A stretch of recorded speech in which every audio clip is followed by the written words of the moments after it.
Hello, aspirants. Welcome to part 3 of Indus Valley Civilization. So, in the previous two sessions, we understood about the discovery of IVC.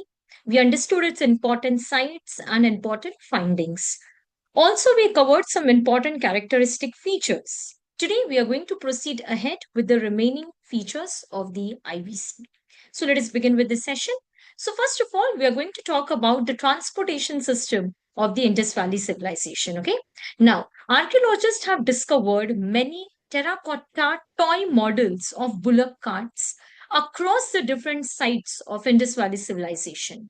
Now, these terracotta models, they suggest that definitely in existence or in practice, bullock carts existed and they were widely used as the means of transportation for goods and for people across the land routes. Okay, so bullock carts were an important means of transporting people and goods across the land routes.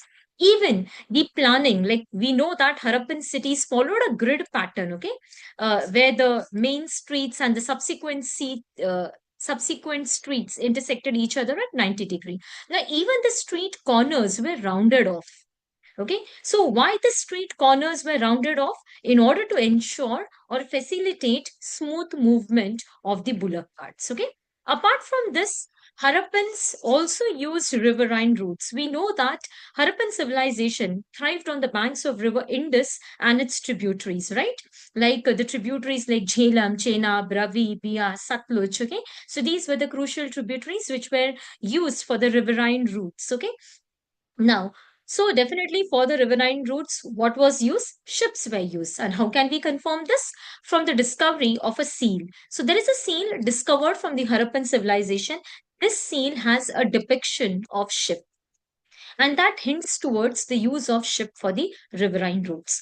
Not only this, even the coastal routes, that is, we all know that from Lothal, dockyard has been discovered, and that hints towards the coastal route or the coastal travel where the people of the Harappan civilization were in contact with the distant lands as well. Okay, so for that also, ships were used on a large scale. So these were the different means of transportation used by the people of the Harappan civilization. Now let us try to understand the contact of the Harappans. Okay. Now we all know that up till now we are aware that Harappans were in contact with the people of the distant land. So who were they? So Harappans primarily were in contact with the people of Mesopotamia. Mesopotamia was a contemporary civilization to that of Harappa. It was again a Bronze Age civilization, and this civilization flourished in the present day area of Iraq and Iran.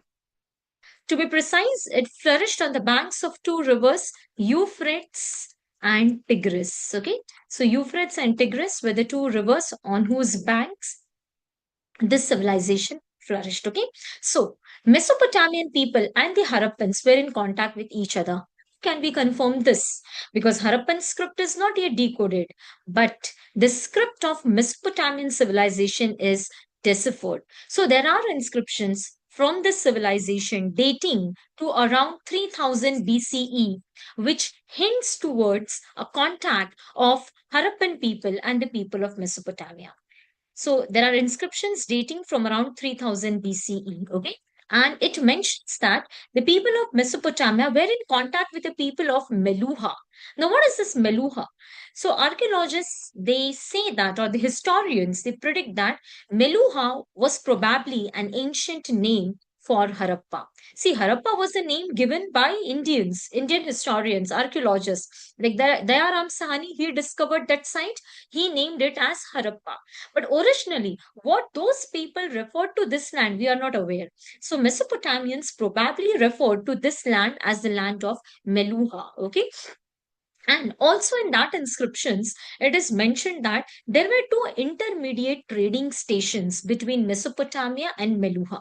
The first station was, can you see over here? If you are coming from Mesopotamia, the first station was Dilmun. Dilmun refers to the present day Bahrain country, which is a West Asian Gulf nation. Okay, so it is a present day Bahrain, which was at that point of time referred to as Dilmun. And second halt was at Makan.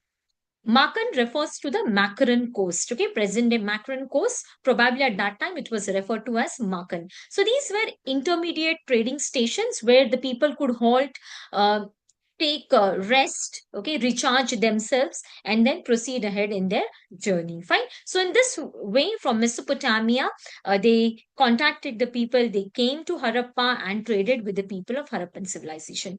What are other instances, or what are the other pointers that suggest this contact? So, most importantly, seals of Harappa. Many seals of the Harappan civilization are discovered from the site of Mesopotamia. Also, many Harappan goods like the Harappan beads, Harappan pottery are discovered in Mesopotamia. So, this hints towards the trade contact between Meluha, that is the name given by Mesopotamia, the contact between Harappa and the Mesopotamian civilization. So, do remember this. This is very important, and this hints towards the ancient linkages and the ancient contacts. Okay, now let us move ahead and understand the trading aspect of the Harappan civilization. So, one thing we are aware that they traded with the Mesopotamians. What were the other means of trade sources for the Harappan people? So, Harappans practiced both internal and the external trade. They probably got copper from Rajasthan area, the present day Rajasthan area. Now, if you guys remember, we had studied the Chalcolithic cultures, and in that Chalcolithic cultures, we understood about Ahar Gilund culture, which is also referred to as Banas culture. Okay, so Ahar culture or the Banas culture flourished around the area of the Khetri mines in Rajasthan, and these mines are known for copper. So it is said that from that area, copper was exported to, or it was given to, the people of Harappan civilization. So the people of Banas Valley, Chalcolithic age, Chalcolithic cultures, they were the contemporaries of Harappan civilization. And Harappan people literally needed copper on a big scale. The reason was that to make the alloy of bronze. Okay, so Harappans used bronze extensively, and in order to make the alloy of bronze, you need copper on a large scale. So from Rajasthan, they got the copper. Okay. Then it is also said that they even got copper from Oman, a West Asian country. Okay, so from Oman also probably they got the copper. Then tin. Tin is also very much important in order to make the alloy of bronze. So it is said that probably they got the tin from present day Afghanistan area and from the Iran area. Okay. And then gold. From where did they get the gold? Because gold was used to make the ornaments. So from where did they get the gold? They got the gold from Karnataka. You know that in Karnataka there are KGF, Kolar gold fields. Okay, so probably from there they got this gold. How can we say that the gold was from here? By looking at the quality of the gold, the purity of the gold, you can confirm that. Okay, and what about the precious stones? So they got the precious stones like agate, chert, steatite from Gujarat. Okay, from Gujarat they got it, even from Iran and Afghanistan. Especially there was a lapis lazuli. Lapis lazuli is the blue color stone which they got it from Afghanistan. Lapis lazuli. Okay, so this they got it from Afghanistan. Fine. So in this manner, they were able to fulfill their needs through this elaborate trade contacts. Okay, so once again, copper they got it from Rajasthan and probably also from Oman in West Asia. Tin they got it from Afghanistan and Iran. Gold from Karnataka, and precious stones from Gujarat, Iran, and Afghanistan. Now we are going to understand about the seals and sealings. Okay, so what do you mean by seals and the sealings? So seal is this entire seal. Okay, and sealings are the impressions on this is a sealing. Okay, now what are these seals and sealings with respect to Harappan civilization, and what is their significance? Now, by the way, you can get this a question in the mains examination, direct short note on the seals and sealings. Why? Because seals and sealings are the artistic expressions of Harappan civilization. They are a part of their art and culture as well. Okay, so hence you can expect a question on this. Now, if you look at the seals and sealings, archaeologists have discovered thousands of seals across the different sites of the Harappan civilization. Okay, now these seals were made up of different material. What were these materials? Let us try to figure it out. The most commonly used material was steatite. Do remember this? Steatite was the most commonly used material to make the seals. Second is agate. Third is chert, Chert, chert. Fourth is copper. Fifth is faience. and finally is your terracotta. Okay, so do remember all these materials that were used to make the Harappan seals. Okay, now seals were of different shapes and sizes, but if you look at a standardized or a particular seal which is found across the sites, that is a seal which is 2 by 2 square inches. Okay, so standardized Harappan seal was 2 by 2 square inches. Now, if you look at the seal, on every seal, you will find some pictographic thing. This is nothing but the Harappan script. So seals are very important because they contain Harappan script. Apart from that, the seals also contains different images. These are the images depicting the life of the Harappan civilization, because the seals depict different animals, the animals with which Harappans probably were in contact with, or they also depicted the religious beliefs of the Harappans. Okay, for example, we have Pashupati seal, which depict the religious life of the Harappan civilization. Fine. So seals are very crucial. They are very important. And the script is there, which is a pictographic one, which is yet to be deciphered. Seals and the sealings are the beautiful expressions of artistic skills of the people of this civilization. And it also seems that seals were widely used by the merchants and traders to stamp their goods. Okay. So first of all, this could act as a symbol of trade. Okay, so for example, if any bag came to Mesopotamia or to any other place, and if there is this logo, so they will easily identify this as a good from Harappan civilization. Okay, so that is a symbol, that is a mark of a trade. So that could be there. Second important thing, it could also help to stamp the goods. Like for example, if there is a good, this is a good, we have packed something into this which we need to export. So clay was put on this, and on that clay the impression of seal was marked. Okay, so the seal's impression was marked and then it was sent. So if the seal was tampered, it means that the product was disturbed. Okay, and if the seal was as it is, it means that the product was untouched, it was intact. Okay, so in this manner the seals were used. And if you look at the seals, different animals are depicted. Okay, one animal which is widely depicted across the Harappan seals is unicorn. Okay, unicorn is a mythical animal. It actually does not exist. It's a abstract animal, a mythical one. Okay, so unicorn is there widely depicted, and second is elephant.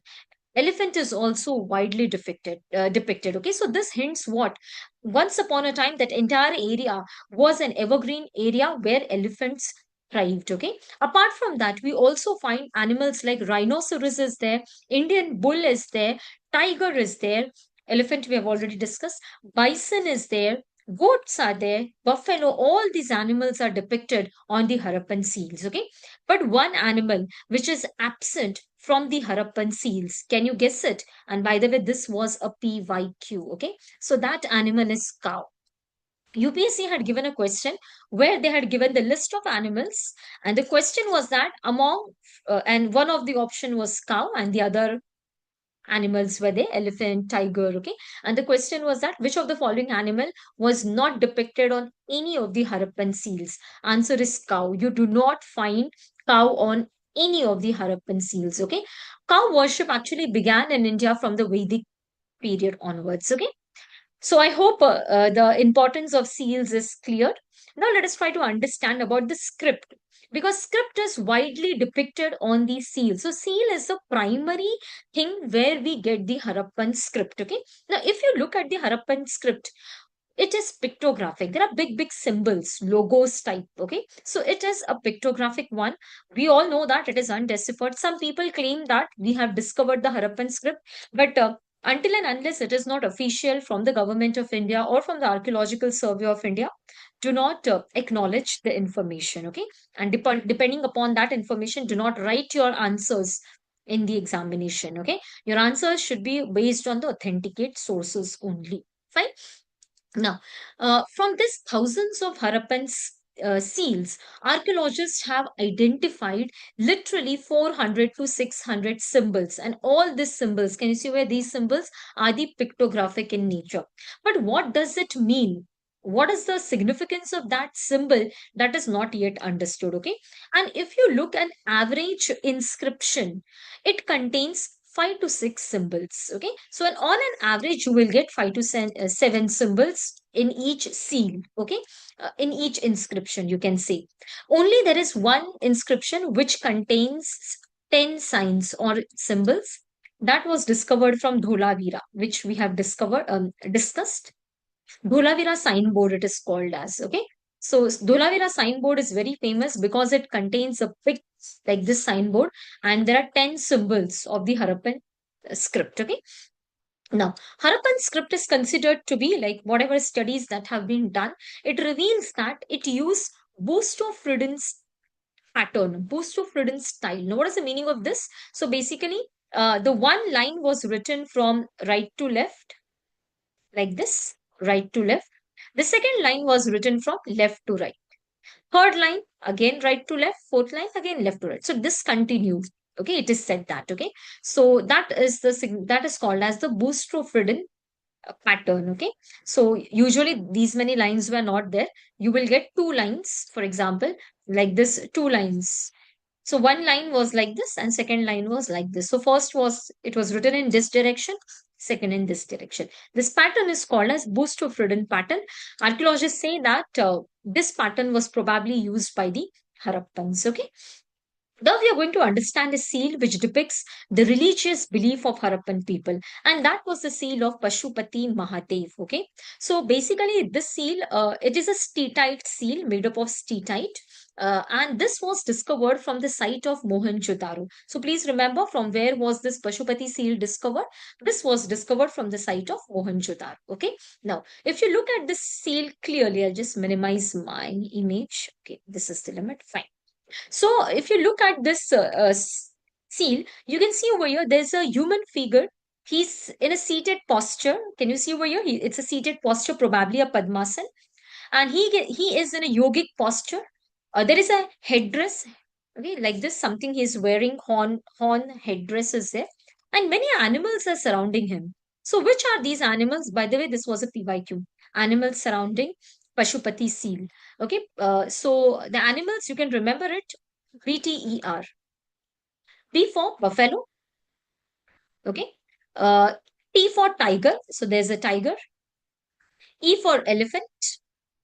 And R for rhinoceros. Okay. So can you see over here? There's a rhino, there's a buffalo, there's an elephant over here, and there is a tiger over here. So four animals are surrounding the deity. Okay. And the deity is three-faced deity. Can you see over here? Three faces. There's a front face, side face, and this is, Brahma, Vishnu, Mahesh, which is there in Hinduism, three-faced deity. So that is the three-faced deity is there. That also you need to remember. Okay.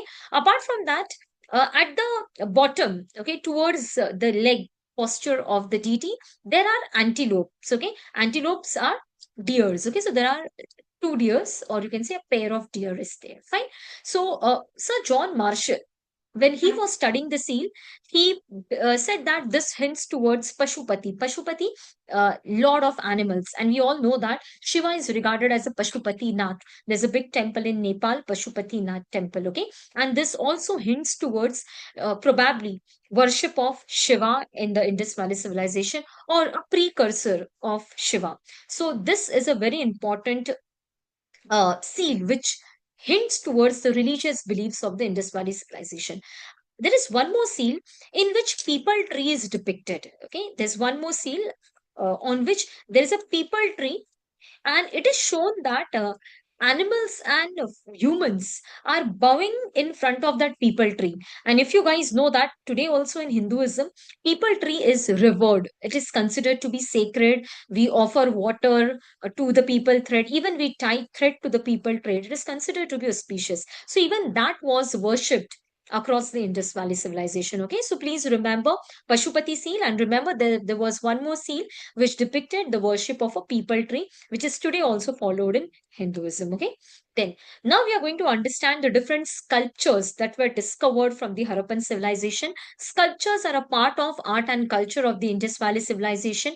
Directly, you can get a question in the mains examination because the syllabus topic says that Indian heritage and culture. So you can expect a question from this part. Okay, so bearded man was discovered again from the site of Mohenjo-daro. this particular sculpture was made up of steatite. Do remember this, because last time UPSC had asked about the dancing girl was made up of. So probably next time there could be a question on bearded man made up of. Okay, so bearded man was made up of steatite. Fine, and bearded man represents a priest. Why he is considered to be a priest? Because if you look at his posture, he's wearing a shawl. Okay, he is draped in a shawl which is coming from his right arm, and it goes across its left shoulder. And if you look at the present day priest in India, they oftenly wear such shawl. Okay, so that is one reason. Also, his eyes were elongated and half closed. So archaeologists say that he was probably in a meditative posture, in a yogic posture. Okay.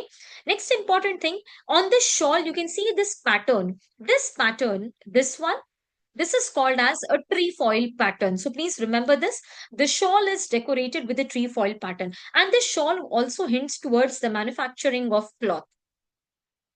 Okay, so manufacturing of cloth with the design trefoil pattern is also hindered by this sculpture. Okay, if you look at this, now the sculpture is damaged, but it is very well constructed. The eyes are elongated. You can see the mustache. Okay, the short mustache. Okay, sorry, mustache is over here. A short mustache is over here.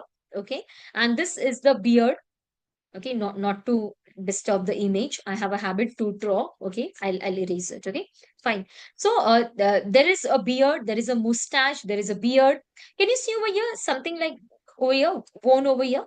Okay, so on the head there is some form of band. Okay, and here is middle partition. So middle partition is there, and there is a fillet like some form of a band is there. Once again, I have drawn the diagrams.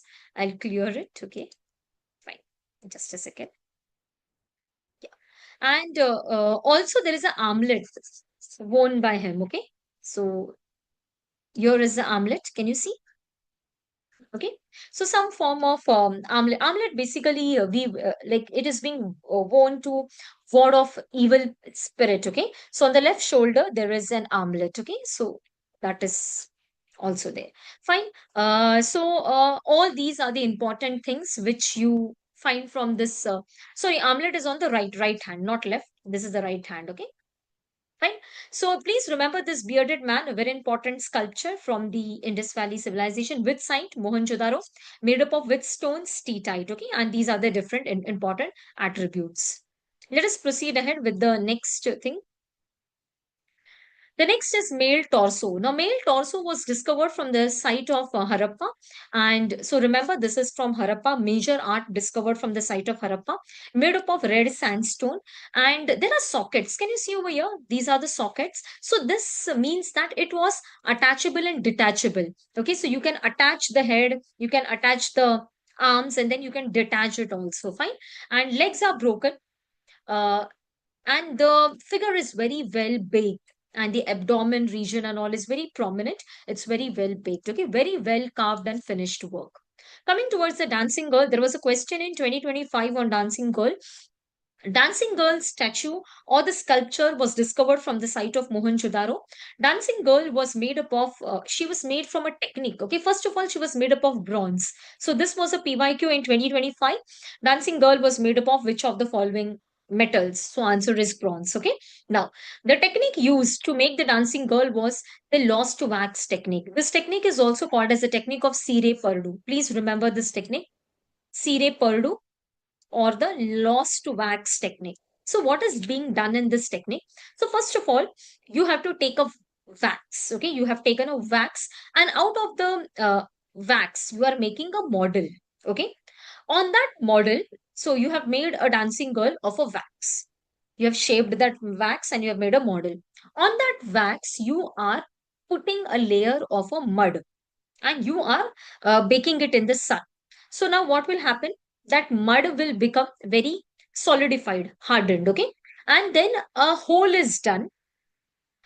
That mud, that entire structure is given a slight heat. Now we know that the melting point of the wax, okay, is very low. So little heat can melt the wax. So exactly if you will provide little heat to that structure, the wax will melt, and the entire wax will melt and come down from that mud. But inside that mud, you already have an impression of that model. Okay.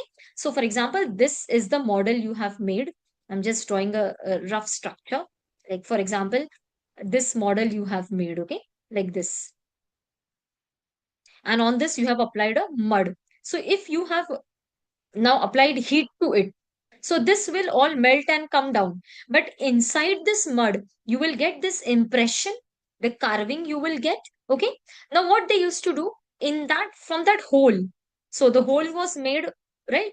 In that hole, they used to pour molten bronze. So molten bronze used to come, and that bronze used to take the shape of that impression. So already there was an impression, okay, some impression was there. So it used to take that impression of the, it used to take the shape of that impression. And it was kept to be sun dried, or it was baked and it was solidified. And then they used to take off this mud. They used to hit it and remove all the mud, and then they got this bronze sculpture. So this technique today also it is used in India. It is called as the lost wax technique, or it is called as the Sire Perdu, where you do not have to attach anything. You will get a complete model. Okay. Because in that impression, you're pouring the molten bronze and you will get the entire thing back. Okay. Now, dancing girl, if you look at her features, she is wearing a necklace. Okay.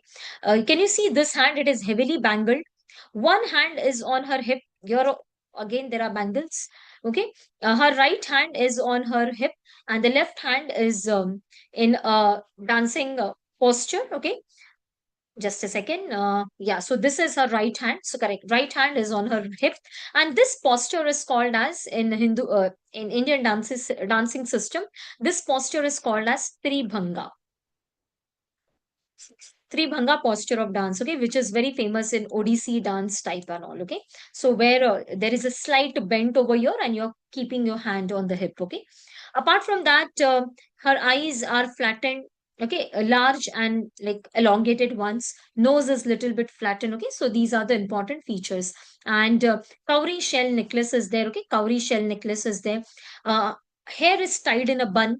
So probably she had a long hair and tied in a bun, okay, and bangles all over her left arm. Fine. So this is about the dancing girl, and why she's called as a dancing girl, because of her posture, which is called as a Tribhanga dance posture. Okay.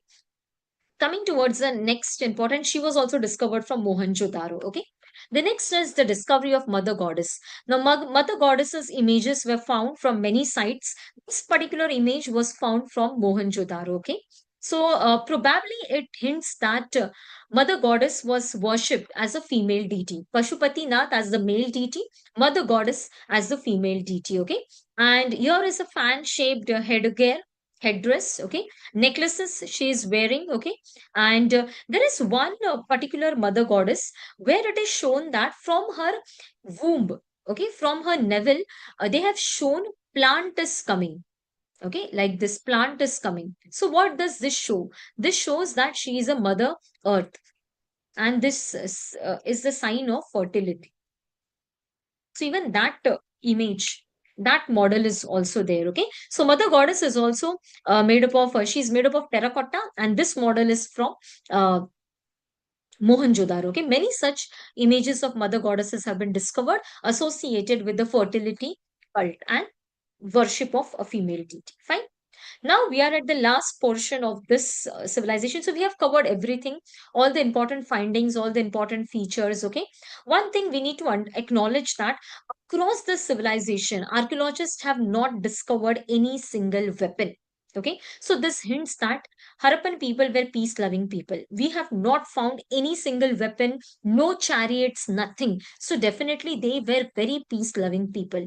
Second important thing, no temples, no big palaces. So probably temple worship did not exist during that time. Even no elaborate symbols of ritualism, nothing has been discovered from this civilization. Okay.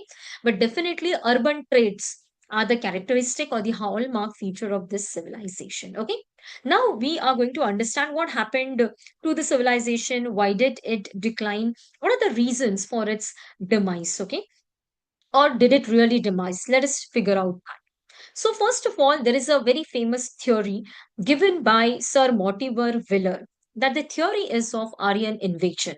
So, According to some historians and especially Mortimer Wheeler, people from Central Asia, they slowly and gradually entered into Indian subcontinent, and they were the ones who massacred the people of Harappan civilization. And the people who came to India from Central Asia, they are referred to as Aryans. It is said that Aryans massacred the people of Indus Valley civilization and they started their own culture in India, which is referred to as the Vedic culture. Okay. And how can we confirm this? On what basis he gave this theory? So he said this on the basis of the skeletons found from Mohenjo-daro. If you remember, we studied that in Mohenjo-daro many skeletons were discovered, and hence the name Mound of the Dead was given to Mohenjo-daro. So probably this he was hinting towards. But today, many Indian historians differ on this theory. Okay, we will be understanding this theory in more detail when we'll be studying the Vedic age. But this is one primary theory given by Mortimer Wheeler for the decline of the Harappan civilization, that is, the onset of Aryans. Okay, the second important thing, shifting of the river systems. Okay, now we all know that rivers played a very important role in the thriving of this Indus Valley civilization. Indus River, its tributaries, Ghaggar Hakra, the fragment of Saraswati, played a crucial role in sustaining the Harappan cities, provided water for agriculture, for the long distance trade, the for the riverine routes. The water was very important. Okay, however, it is said that tectonic activities played a very important role, and these activities changed the courses of the river. Okay, now it is being said that earlier Yamuna was the tributary of Indus. Okay, so it is said that because of the tectonic activity, Yamuna joined Ganga. It broke out from Indus. Okay, so this is one theory which is being given out. Second important theory, it is being said that drying up of the river Saraswati. Okay, so the entire river Saraswati has been dried up, and with the satellite findings, archaeologists have traced, and even uh, the experts in the field of geography, okay, even they have traced the course of the Saraswati River, okay, which today does not exist, okay. So Indus and Ghaggar Hakra River, they were very important. Tectonic activities altered their river courses, and most importantly, the Ghaggar Hakra, the fragment today exists, but the original river Saraswati, it completely dried away, okay. So, water scarcity is considered to be one of the important reasons for the decline of this civilization, because slowly and gradually agriculture collapsed. Because of the collapse of agriculture, the surplus collapsed, the trade collapsed, and probably people abandoned these sites and they shifted to somewhere else. Okay, so that is one of the reason. Shifting of the river system. Remember, Yamuna considered to be the tributary of, originally it was a tributary of Indus, but it is said that because of the tectonic activities, it shifted its course and became the tributary of Ganga. The next important thing is flooding.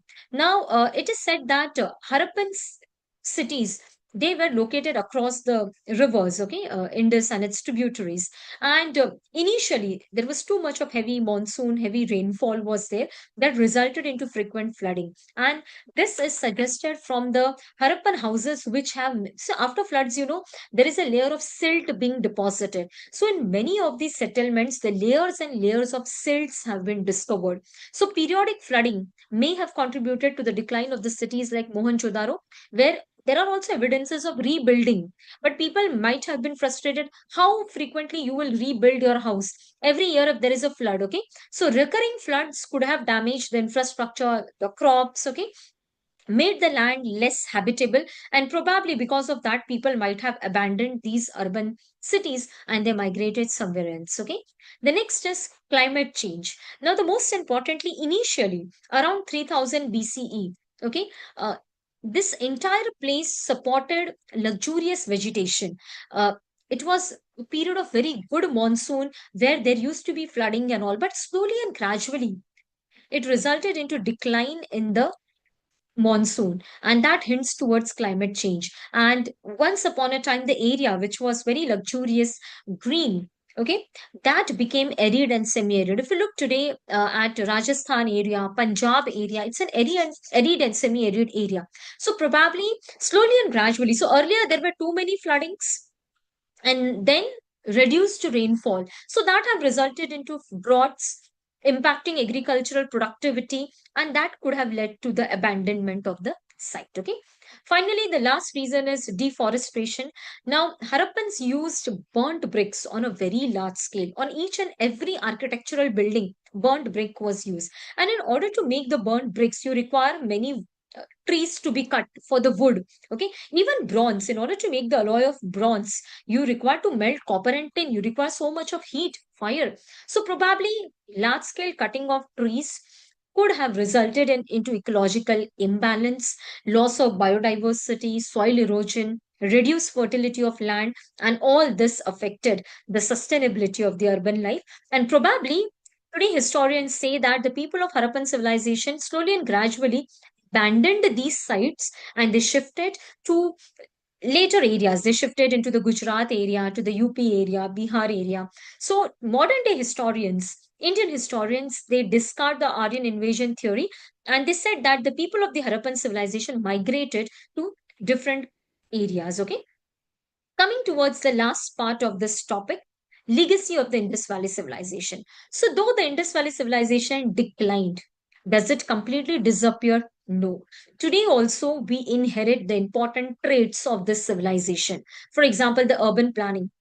So many lessons could be learned from this civilization: the grid planning, the importance given to the streets, important street planning, importance given to the drainage system, health, hygiene, sanitation. It is a model of sophisticated urban planning which Indians have inherited, and still we could learn from them. Second is water management. The way they managed the water reservoirs, the way they had the advanced system of water supply. 700 wells were discovered from Mohenjo-daro. Can you imagine? The system of waste disposal. If you remember, the street drains had soak pits. They had the chambers for the periodic cleaning. All this hints towards great system of management. Trade and commerce, the long distance trade. Today also India carries the legacy of the long distance trade with so many countries. Art and craft, Harappan pottery still continued in India. Today also you can find that black and red pottery widely used. Today also we use the beads for the jewelry purpose. Okay, metal, bronze is also used. Religious. Okay, if you look at the symbols, Pashupati symbol, worship of people tree, mother goddess. All these things still thrive in India. Today also Shiva is revered, Pashupati, Shiva in the form of Pashupati is revered. People tree is sacred. Okay, ritualistic bathing, the great bath and the ritualistic bathing. Today also it is there in India. Cotton cultivation, Harappans did it. Today also we do it. Standardization of bricks, standardization of weights and measures. Even that we have inherited. That is a legacy of this Harappan civilization. Pottery, agricultural foundation, plowed field. Okay, advanced technique of agriculture. That is the legacy which they have left behind. And most importantly, the message which this civilization gave to the mankind: peaceful coexistence. So, peacefully they coexisted. The society was extremely peaceful without any elaborate structures and temples and palaces. And most importantly, they depict an urban civilization, traits of urban skills. Okay, or you can say that greater engineering skills, architectural excellence, all these are the things which we can definitely inherit from this civilization. Okay, so indeed this is the glorious part of Indian history which we should